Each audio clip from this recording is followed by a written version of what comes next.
You could fuck your mother in front of the governor and not go to jail. What's the goal of overall campaign? Right? And yeah, for me as an attorney, like, yeah, this is something like that. And I assume you don't go off and tell these conversations anyway. No. Because this is technically... No, absolutely. So, no. However, other people can make things happen that you don't need to know about. We talk about lots of things that we don't talk about. You know what? We've been busting people in to deep fucking asshole for 50 years, and we're not going to stop now. This is part 2 of our undercover investigation into the dark, backroom dealings of the Hillary Clinton campaign.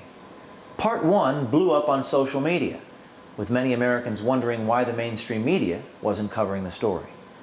In fact, Project Veritas Action had television exclusives lined up around the country. Those television stations spiked the story at the last minute. Our sources tell us the reason they did so was fear of retaliation and retribution from a future Hillary Clinton administration. Truth is dangerous, especially when it challenges those in power. In this video, Democratic operatives tell us how to successfully commit voter fraud on a massive scale.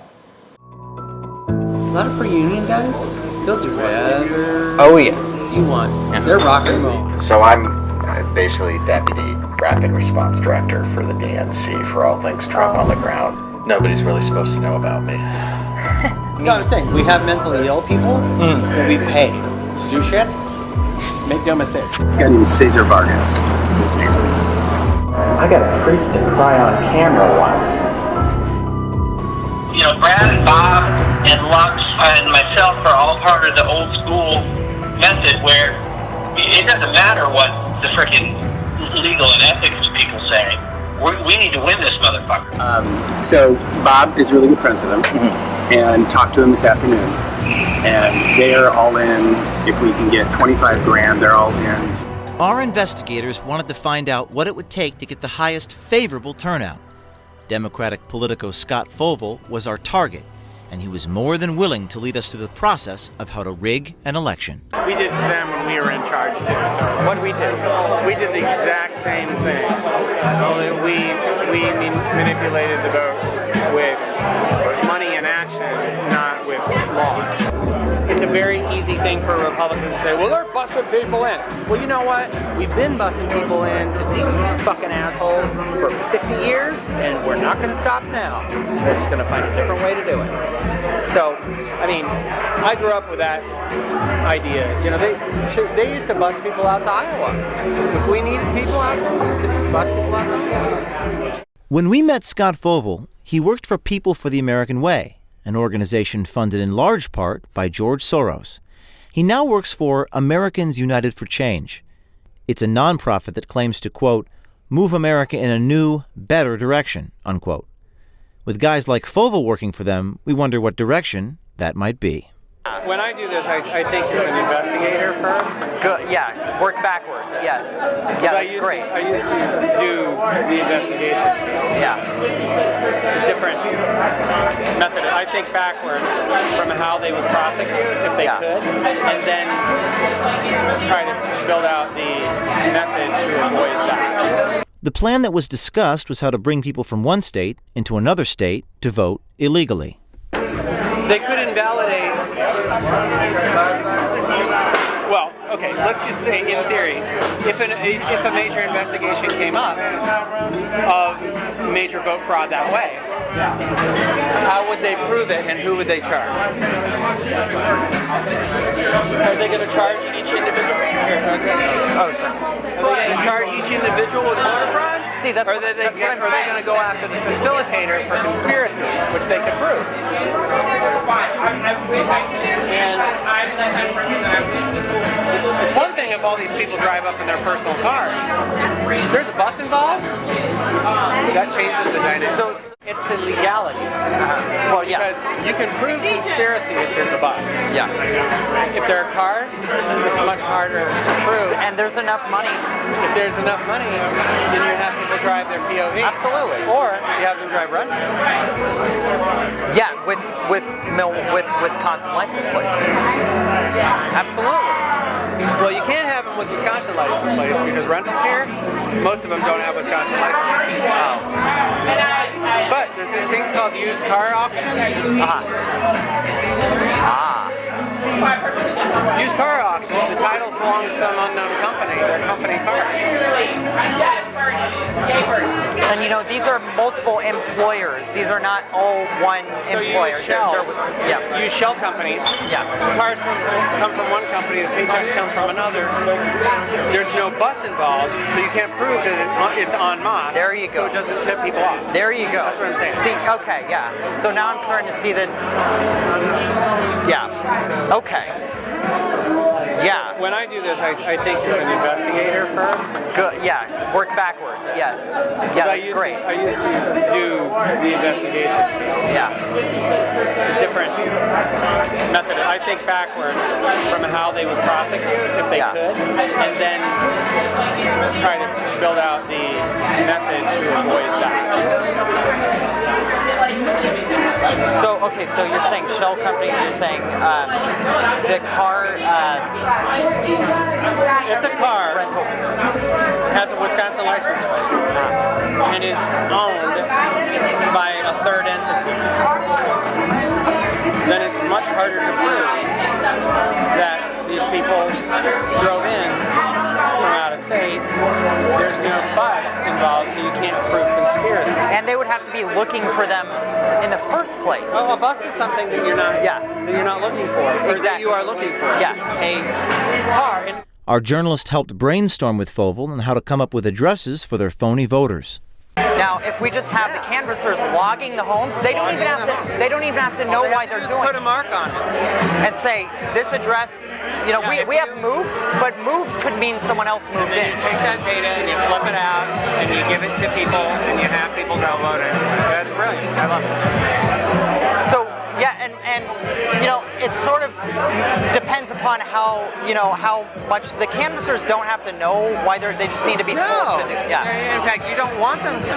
Right. The question is whether when you get caught by a reporter, does that matter? Because does it turn into an investigation or not? In this case, in this state, the answer is no. Because they don't have any power to do anything. Right. So this is sort of maybe not stuff for the general, but stuff to maybe hold off until. No, I think you could do it for the general. You have to do it in multiple states. Okay. So what you do is you implement the plan on a much bigger scale. You implement a massive change in state legislatures and in Congress. So you aim higher for your goals, and then you implement it across every Republican-held state. I'll let you know where it goes with. So starting on the grassroots, that's honestly the ripest environment to do it in. Two, within striking distance. Michigan, Indiana. Least restrictive donation caps and campaign finance laws and investigation and any investigative arms and any of that. Like, they have weakened it so bad in these three states. You could fuck your mother in front of the governor and not go to jail. If you had enough money to go like this. Foval then told our journalist that he knew the guy that makes stuff like this happen. So Bob Kramer comes up with a lot of these ideas. I work with Bob Kramer one-to-one all the time. I'm the white hat. Democracy Partners is kind of the dark hat. I will probably end up being a partner there at some point. Because our philosophy on this is actually the same. Bob Kramer founded Democracy Partners in 2011. He is the husband of Jan Schakowsky, a Democratic congresswoman from Chicago, and in 2005 he pled guilty on tax violations and bank fraud. He was convicted and sentenced to 5 months in prison and 11 months of house arrest. One of the things that Steve was talking to Scott about that he passed on to me, and I think it's one of the reasons why I got in touch with you, he envisioned, what do you need to be able to vote in some of these new voter? What do you really need, okay? What makes you a citizen? And if you look at that checklist, it's an ID card of any kind that shows you who you are, Right. and a pay stub that shows you're getting paid at a local address someplace. I mean, to get registered. Yeah, to get registered. Yeah. So you go in and register. If you have those two things, you're registered to vote. Yeah. So if you, let's say I had a business inside of, say, Illinois or Michigan, and I hired people, and I had addresses for them, I could write them checks for those. I could use them as day laborers or whatever, and use them and find my way around the voter registration laws for Hispanics. That's one thing. I'm actually, that idea, when he gave it to me, I was like, that sounds like something we could register huge numbers of people that way. Well, that kind of thing kind of stuck in my craw when he mentioned it to me. All right, let me, on that front, I'm going to write down these options. Let me see if I can chat with the people who are most involved in Hispanic voter registration. Okay.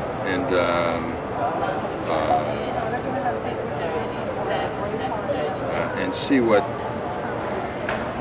their thoughts are. I mean, there are a couple of different organizations that's their big trick. Okay, yeah, if you know folks that you can put me in touch with, what if I, We'll help you do this. I mean, this is very important, this stuff.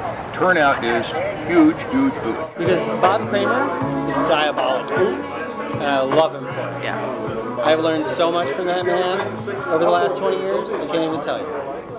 And he calls me to be his firefighter a lot of the time. Yeah. Because there are people who, in our movement, who will not do what it takes to get shit done. And I am not that person. I'm the one they send when everything has gone to shit. So he spends a lot of time on the phone with my boss, actually, like asking for me to go places that I don't go. We had our donor set up a second meeting with Bob Kramer to see how he could help put this voter fraud plan into motion. This is re-enfranchising the voters. That's how I look at it, okay? If I could, through my company, employ these people for a day, okay, or for a week, or for a month, okay? And I could find work for them, useful work for them, and issue corporate IDs for them. Here's my fear. We can run this by our lawyers. Okay. My fear is that someone would decide that this was a big voter fraud scheme. Kramer hesitated to help our donor pull off the voter fraud scheme that Foval created. Bob came back to me and asked me, what is he talking about? And I told him what we were talking about. What you did. And he said, well, I'm not going to touch that with a 10-foot pole now. Right. I go, nor should you. Good advice. Nor should you. Okay. He goes, good, I'm glad we're on the same page there. I said, however, other people can make things happen that you don't need to know about. And he goes, so that's where I think this goes. Yep. But you do understand, he's still going to have to know about it. Mr. Kramer? Yes. Well, I mean, is that okay as long as it's outside of... Okay. Now... We talk about lots of things that we don't talk about. Foval told us about a guy in New York that works with Kramer a lot. We wondered if he was the guy who could pull off the voter fraud scheme. This guy named Cesar Vargas is his name.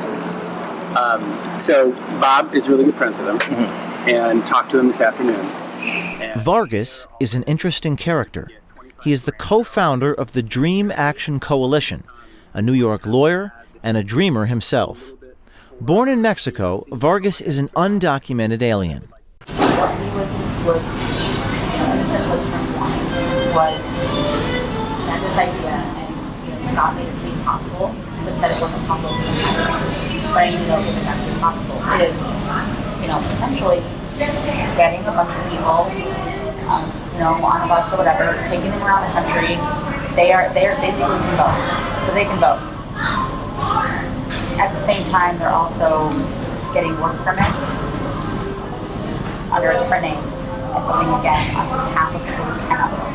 Right. Yeah, I was to say, can we make some effort, especially within midterm elections in 2018?